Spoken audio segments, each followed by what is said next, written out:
नमस्कार स्टूडेंट। कल हमने दर पृथ्वी में बनाने के लिए कुछ नियम पढ़े थे, तो आज उसी में आगे अवतल दर्पण द्वारा बिंब की विभिन्न स्थितियों के लिए प्रतिबिंब कैसे बनते हैं।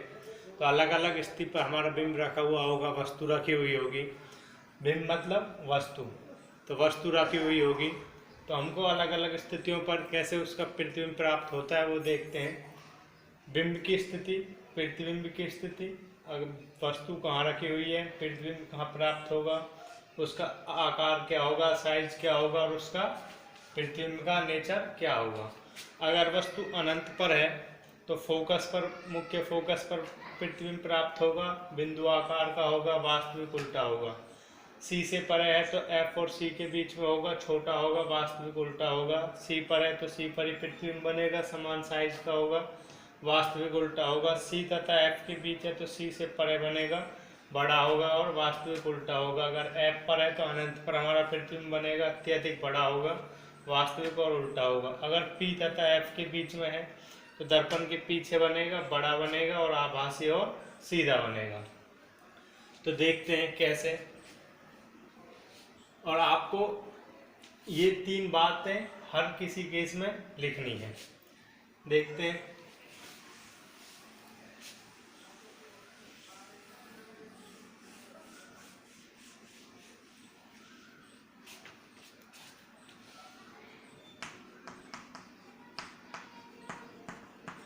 अगर वस्तु अनंत पर हो तो, अगर अनंत पर है वस्तु तो हमारा अवतल दर्पण ये एफ, ये सी, बहुत दूर से रेज आ रही हैं, किरणें आ रही हैं, परावर्तन के पश्चात समांतर आ रही है ना, फिर मुख्य अक्ष के, तो कहाँ से पास करेंगे, फोकस से। ऐसे इधर से कोई मान लेता हूँ, समांतर आ रही है, कहाँ से पास करेगी परावर्तन के पश्चात, फोकस से। तो प्रतिबिंब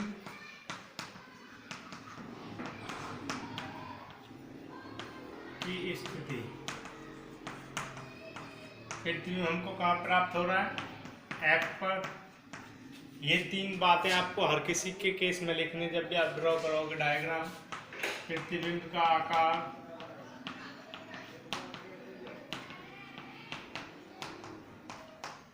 कैसा होगा, बिंदु साइज या बिंदु आकार, और प्रतिबिंब की प्रकृति, वास्तविक एवं उल्टा। तो ये 3 बातें आपको हर किसी के केस में लिखनी है, तो ये हमारा डायग्राम हो जाएगा। नेक्स्ट,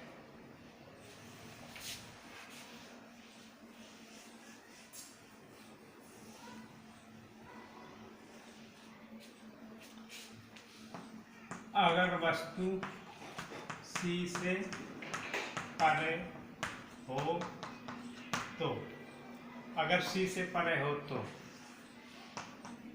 एफ सी मान लेते हैं, यहाँ पे वस्तु रखी हुई है, तो यहाँ से प्रकाश की किरण आएगी, ऐसे चली जाएगी। दूसरी मान लेता हूँ, एफ से जाएगी और ऐसे चली जाएगी समांतर। तो हमारा प्रतिबिंब कहाँ प्राप्त होगा। अब देखो, ये जो एरो है ये वस्तु का हेड दिखाता है, ये टेल दिखाता है, तो जो हमारा प्रतिबिंब बनेगा ये इसका हेड हो जाएगा नीचे की तरफ, और ये टेल। तो अब उसमें लिखा था टेबल में, तो वस्तु का कहाँ पे प्राप्त होगा प्रतिबिंब, प्रतिबिंब कहाँ पे प्राप्त होगा, सी और एफ के बीच में बन रहा है। आकार कैसा होगा, छोटा होगा, और वास्तविक और उल्टा होगा। वो तीनों बातें आपको हर किसी पॉइंट में, हर किसी डायग्राम के साथ लिखनी है। नेक्स्ट,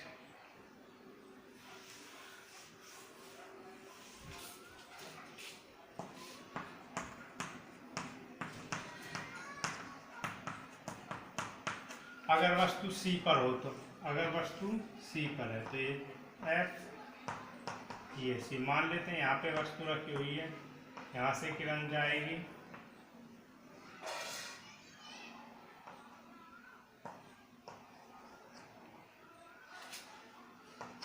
तो ये जो आकार है थोड़ा किरण टेढ़ा हो गई है,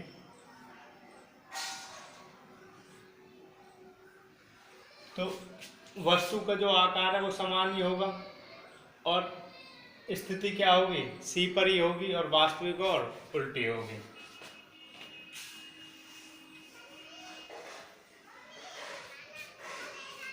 अगर वस्तु सी तथा एफ के बीच हो, तो सी और एफ के बीच में है, मान लें ये एफ ये सी, यहाँ पे वस्तु रखी हुई है, यहाँ से किरण गई, मुख्य फोकस से गुजरेगी, एक मुख्य फोकस से मान लेते हैं, और यहाँ तो ये सी से परे बनेगा हमारा जो ऑब्जेक्ट है, बड़ा होगा प्रतिबिंब बिंब से, जो वस्तु से प्रतिबिंब बड़ा होगा, वास्तविक और उल्टा होगा। ठीक है, और वो तीनों बातें आपको साथ के साथ लिखते रहना है। नेक्स्ट,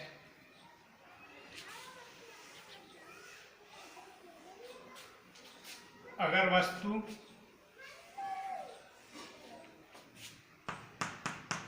एफ पर हो, तो एफ पर है तो मान लेते हैं ये एफ ये सी, यहाँ पे वस्तु है, तो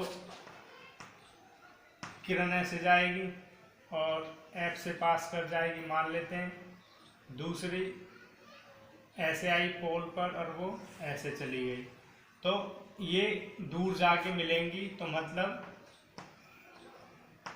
जो प्रतिबिंब है वो हमारा अनंत पर प्राप्त होगा, बहुत बड़ा होगा, वास्तविक और उल्टा होगा।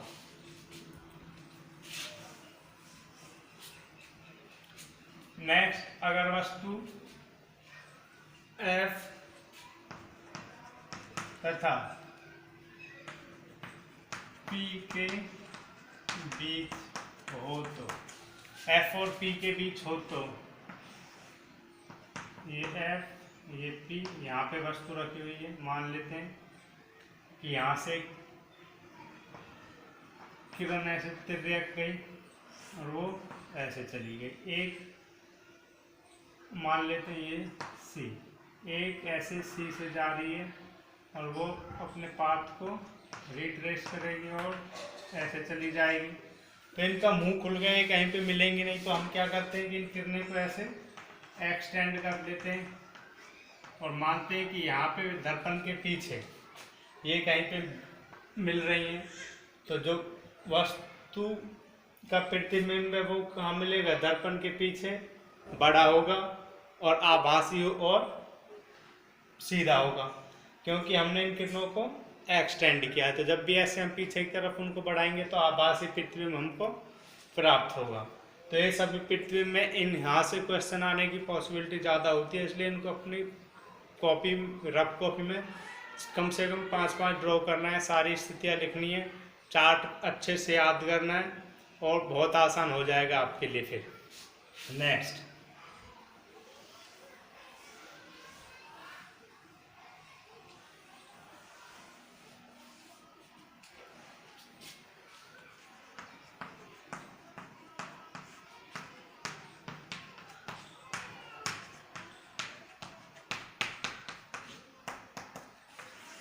अवतल दर्पण के उपयोग।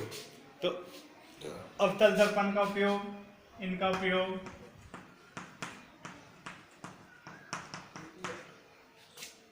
सर्चलाइट,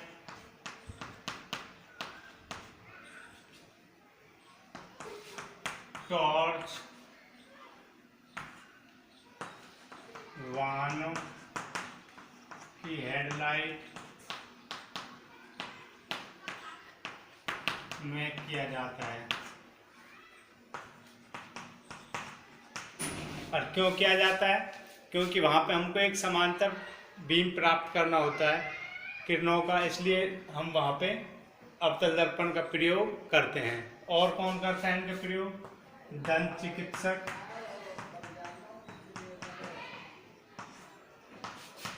दांतों का बड़ा आकार देखने